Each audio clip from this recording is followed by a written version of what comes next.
Bapak saudara-saudari seluruh. Orang bilang tidak kenal maka ya saya. Karena saya mau dikasihi, saya memperkenalkan diri. Saya Eli Purnawati Amdawi. Saya pendeta di salah satu unit pelayanan di Sinode Gereja Kristen Sumba yang ada di bawah Komisi Perempuan Women Kasih Serta di Sinode GKS. Saya melayani juga di Jemaat Kamadiau. Itulah kenapa dalam pertukaran mimbar mahasiswa yang aku saya dapat kesempatan untuk ada bersama-sama dengan ibu bapak saudara di Jemaat Kamadiau. Manupan, maafkan saya di Jemaat Manupan. Saya senang berjumpa gitu supaya dimanapun kita bertemu, kita membentuk satu kekeluargaan. Kalau kita tidak bertemu keluarga, pasti kita membentuk satu kekeluargaan. Kita pasti berkenal, berjumpa dengan orang yang baru, menjadi saudara dan sahabat dalam perjalanan kehidupan kita. Ibu bapak, saudara dan saudari, pertanyaan paling mendasar dari saya adalah apa kabar? Baik ya. Bagaimana perasaan kita setelah 4 hari kita melaksanakan pemilu di kabupaten ini? Baik ya? Aman saja. Mantap. Ibu bapak saudari, apapun perasaan kita itu perasaan yang sah. Kita rasakan sebagai seorang manusia. Tidak mesti kita kemudian harus juga baik-baik saja. Kalau seandainya ada yang bilang ya antara baik dan tidak, tidak ada juga saya ini loh. Kenapa ibu begini atau kenapa bapak begini? Tidak. Itu perasaan yang sah, perasaan yang valid dirasakan sebagai manusia. Entah kita senang atau tidak senang, entah yang kita pilih menang atau tidak. Apapun perasaan kita itu perasaan yang lahir dari ketulusan hati kita. Karena itu cukup cuaca di Sumba Timur ini yang panas. Ya, hati kita jangan panas. Proses demokrasi di negara ini memang harusnya berjalan seperti itu. Siklusnya memang sudah harus seperti itu. Karena itu jangan pikir dulu apa yang belum terjadi. Kayaknya yang saya pilih dia tidak menang, jangan sampai saya tidak dapat bantuan. Jangan pikir dulu itu. Itu bukan urusan kita.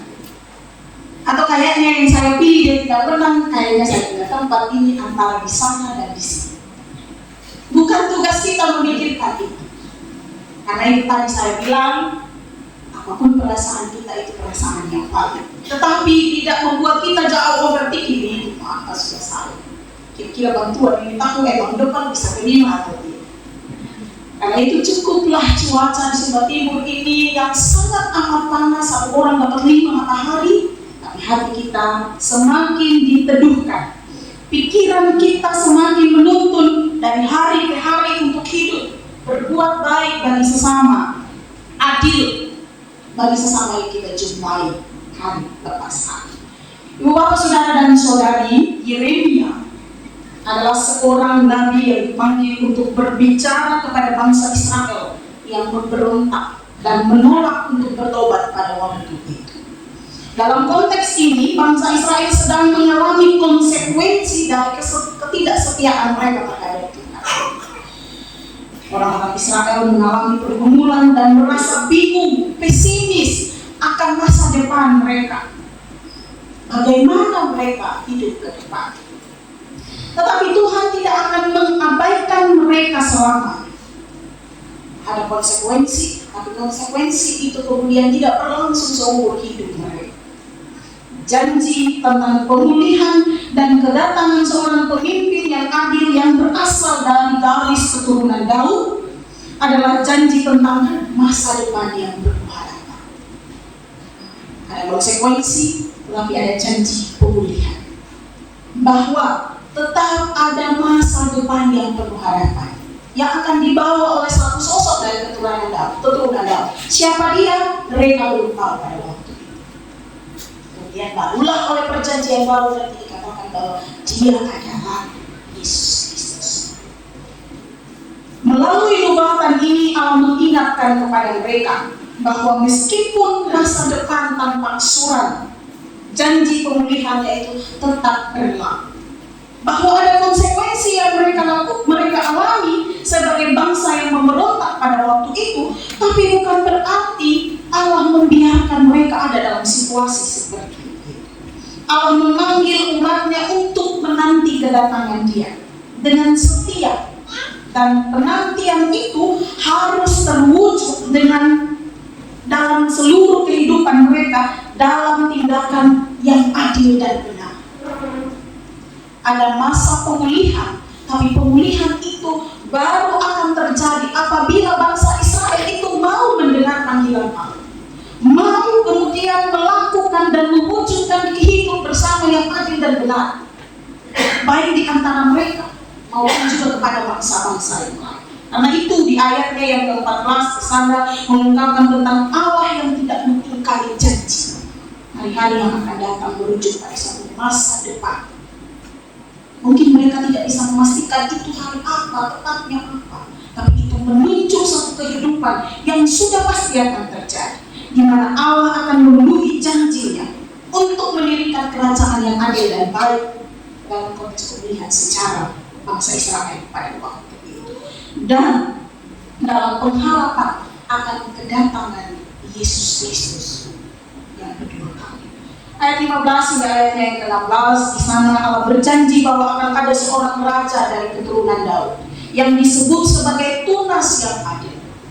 Dalam situasi yang tertekan, dalam situasi yang terancam, bangsa Israel membutuhkan pemimpin yang membebaskan mereka, yang menolong dari keterpurukan kehidupan mereka. Karena itu Allah mengatakan bahwa akan ada dari keturunan Daud, Dia sosok pemimpin yang kemudian mampu berlaku adil. Ia akan memerintah dengan keadilan dan kebenaran, membawa keselamatan dan keamanan bagi umatnya. Janji ini bukan hanya sekedar janji spiritual, bahwa akan ada satu sosok yang datang menolong mereka dalam seluruh pengalaman hidup mereka yang sedang tidak baik-baik saja, tetapi juga memiliki dampak sosial yang besar.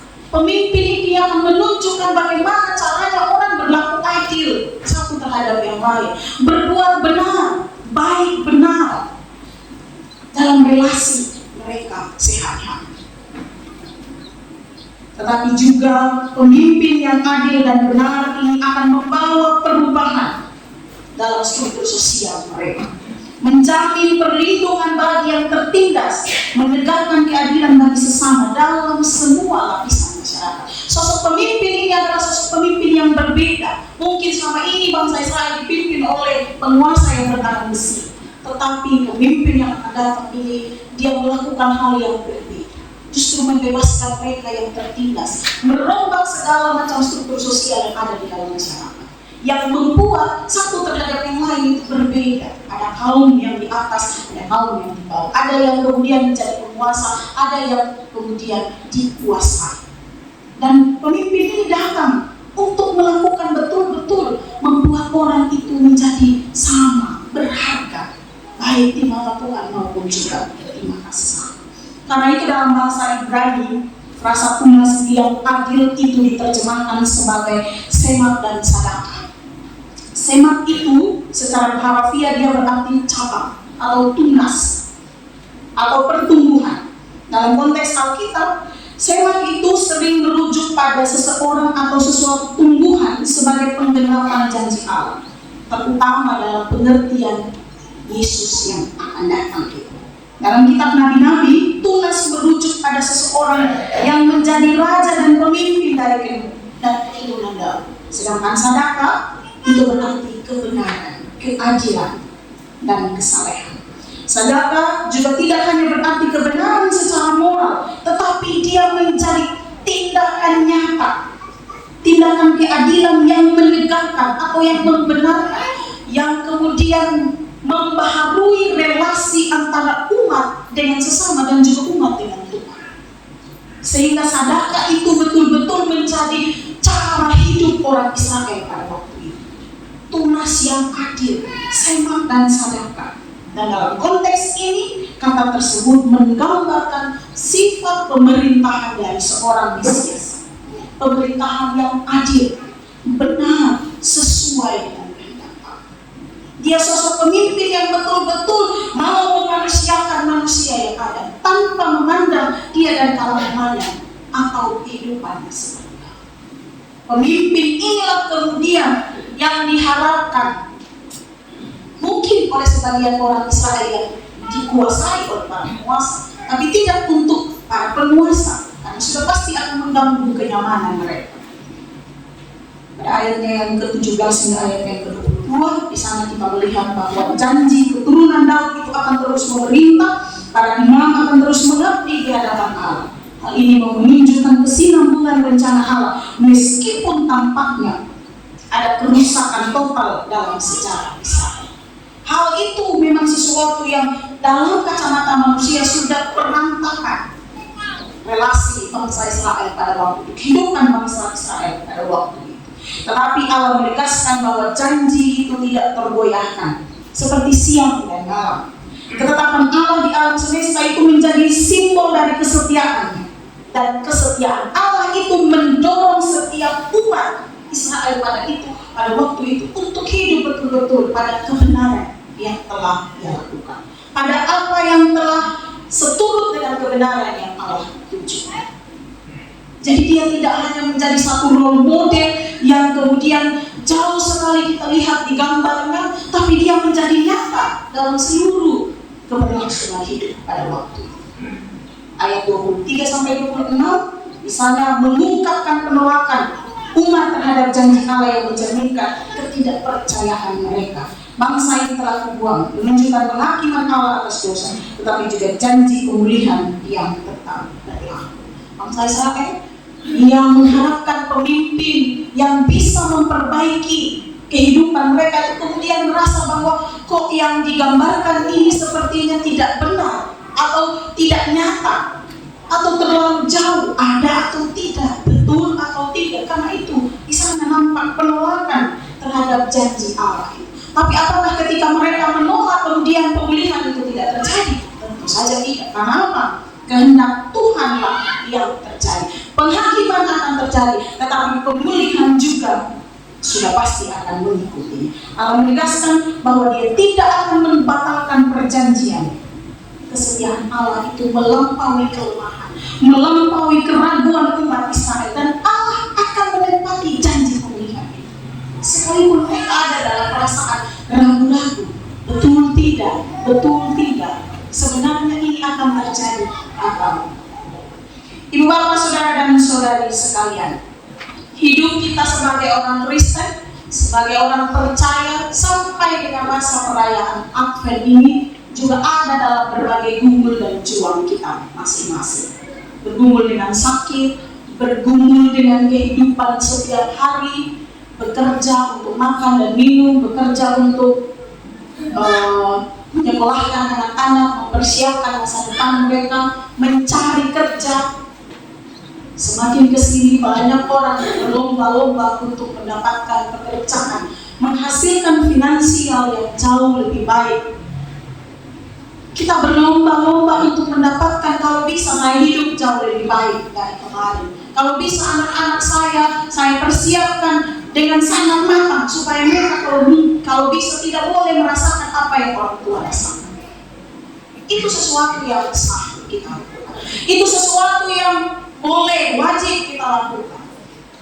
Tapi apakah semua itu kita lakukan dalam perasaan adil, baik, benar, dalam mewujudkan atau mencontohi apa yang sudah Tuhan atau apa yang sudah Allah tunjukkan kepada kita? Karena itu catatan firman Tuhan dalam renungan bersama di minggu yang pertama ini adalah yang pertama, bagaimana kita berusaha menumbuhkan kebenaran dan keadilan dalam seluruh aspek kehidupan. Hidup sesuai dengan standar yang ditetapkan oleh Allah. Tidak bisa kita mengikuti standar kita, karena standar kita sudah pasti keliru, sudah pasti tidak cocok dengan orang lain. Mungkin dengan kita cocok, tapi belum tentu dengan orang lain itu cocok. Adil menurut kita itu sama rata, tapi sebenarnya tidak harus sama rata. Siapa yang lebih membutuhkan, siapa yang harus memungkinkan ditolong, dia yang harus mendapatkan poin atau jumlah yang jauh lebih besar. Dan Tuhan menunjukkan standar yang seperti itu. Kita semua dipanggil untuk menjalani hidup yang bersifat adil terhadap sesama tanpa memandang status dan latar belakang. Oh, karena dia sekolah, saya memperlakukan dia seperti ini. Kalau orang yang tidak sekolah, ya sudahlah, terserah. Kita mau pandang sebelah mata juga terserah. Oh, karena dia bukan pemimpin gereja, kita biasa saja. Tapi kalau pemimpin gereja, kita memberi tempat yang lebih. Standar-standar seperti itu membuat relasi yang sama seperti pada bangsa Israel pada waktu itu rasakan. Maka sudah pasti itu kita akan mengalami yang namanya keretakan dalam hubungan suami istri, orang tua dan anak-anak, dalam relasi kerja kita, dalam relasi di kehidupan bermasyarakat. Kalau sudah standar yang kita tetapkan dengan memandang status dan latar belakang seseorang, sudah pasti hubungan itu menjadi hubungan yang penuh dengan kepentingan. Oh, karena istri saya itu statusnya itu dia dari orang yang biasa-biasa saja, maka saya juga memperlakukan dia dengan biasa-biasa saja. Karena suami saya itu dia tidak kerja dan saya yang kerja, maka dia yang harus tunduk dan taat terhadap saya. Status-status kita yang seperti itu atau penilaian seperti itu, sekali lagi Bapak Mama saudara-saudari, sudah pasti merusak relasi hidup bersama. Dan itu yang terjadi pada waktu itu terhadap bangsa Israel. Dan kalau itu terjadi sampai dengan kita saat ini, kita bisa hitung bertahap atau tidak relasi kita yang masih terjadi. Kita harus mampu menunjukkan sikap adil dengan ikut membela orang-orang yang lemah dan tertindas. Kita tahu dia lemah, jangan lagi kita kemudian menindas dia. Mungkin kita bisa menolong dengan begitu banyak cara. Sekarang di dunia ini, di Waingapu ini, di Sumba ini, kita tidak bisa hidup sendiri. Ada banyak cara, ada banyak saja celah yang membuat atau memungkinkan kita itu bisa menolong sesama. Mungkin kita tidak bisa, tapi kita merujuk kepada orang lain. Karena itu, ada orang yang lemah dan tertindas, tolong dia semampunya kita. Entah kita hanya menolong dia karena dia sakit, dia tidak punya uang, kemudian kita bawa di rumah sakit, itu sudah sesuatu yang kembali menghidupkan. Jangan sampai orang sakit ada persis di kita di depan rumah atau di samping rumah, kita bilang ya sudah, sampai suruh saat ini kau tidak urus BPJS, sampai suruh anak-anak masih tinggal sama kau, terserah suruh bagaimana kami punya hidup juga begini juga. Ini siapa untuk orang siapa? Oh, itu yang mendasari pemikiran kita, maka sudah pasti kita mengabaikan sesama. Termasuk bersikap adil terhadap alam semesta ini, menjaga ekosistem, bukan merusak mengeksploitasinya. Dalam ruangan yang seperti ini, andai kata tidak ada AC, apa yang kita rasa?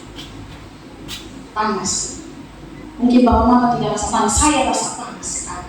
Mungkin karena saya pakai toga ya. Apalagi kalau kita sampai di luar sana. Saya bilang tadi, satu orang kita hampir dapat lima matahari. Tidak ada orang yang tidur malam sekarang itu dia tidur dengan tolong. Tidak. Pasti dia bangun karena berkeringat. Walaupun dia tidur ada AC atau ada kipas angin. Itu semua terjadi karena tingkah laku kita yang tidak adil dengan alam semesta ini. Saya minta maaf, tapi memang seharusnya kalau saya minum sampai tenggorokan pasti akan terganggu. Tapi pada saat yang sama kita sudah menunjukkan bahwa kita tidak ramah terhadap alam. Kapan atau berapa lama dia akan kemudian didaur atau kemudian dia mengurai dengan tanah beratus-ratus tahun. Tapi tidak ada pilihan yang ditaruh di sini ada gelas aqua, air kemasan. Ya sudah kita minum. Belum lagi kalau kita belanja ke Alfamart, kantong kita berapa banyak yang kita dapat. Karena di sana dia sudah pasti akan memilah bahan makanan sendiri, bahan kosmetik sendiri, dan bahan yang lainnya sendiri. Berapa banyak sumbangan kita terhadap lingkungan kita. belum lagi bakau yang di sekitar sini itu semua sudah habis. Saya ingat dalam rangka 143 tahun Injil masuk di Mangsuba itu kita menanam bakau di sekitaran Hotel Madalita. Karena bakaunya sudah tidak ada. Entah karena kita manusia atau karena siapa, kita juga tidak tahu. Kalau kita mau saling menyalahkan, saya pikir tidak akan pernah habis. Tapi kalau kita memiliki kesadaran bahwa keadilan itu, kebaikan itu harus juga kita tunjukkan kepada alam semesta ini, maka kita semua akan perlahan-lahan mengurangi situasi panas yang ada di daerah ini. Kita harus menjaga integritas dalam setiap tindakan dan keputusan. Apa yang kita omong itu yang kita buat. Jangan kita omong A, kita buat B. Kita bilang kepada anak-anak kita, kamu harus tolong sesama. Kamu harus rajin beribadah. Kita sendiri tidak beribadah. Kita sendiri tolak kalau ada PA. Kita sendiri kemudian menjauhi persekutuan. Bersyukur bahwa kita yang dalam ritual ibadah ini datang beribadah. Jadi bagaimana dengan yang tidak beribadah? Hal-hal seperti itu membuat apa yang kita omong menjadi tidak berguna terhadap anak-anak. Apalagi anak-anak zaman sekarang. Kita omong, yang kita omong itu harus kita tunjukkan. Berani kita buat lain, dia akan protes memang gitu. Bapak suruh lain, tapi Bapak buat lain. Bapak berharap anak laki-lakinya itu tidak merokok, tapi setiap hari Bapak habis satu bungkus rokok. Kemudian Bapak bilang, ya kita ini kan sudah kerja gitu. Ya dia anak juga pasti bilang, saya juga kan tidak minta uang untuk beli rokok di Bapak.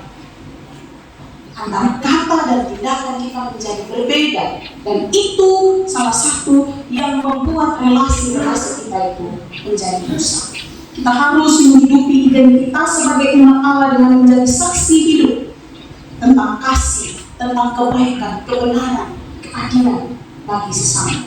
Kita tidak bisa bersaksi sesuatu yang tidak pernah kita alami. Kita tidak kemudian bisa bersaksi tentang sesuatu yang jauh dari hidup kita.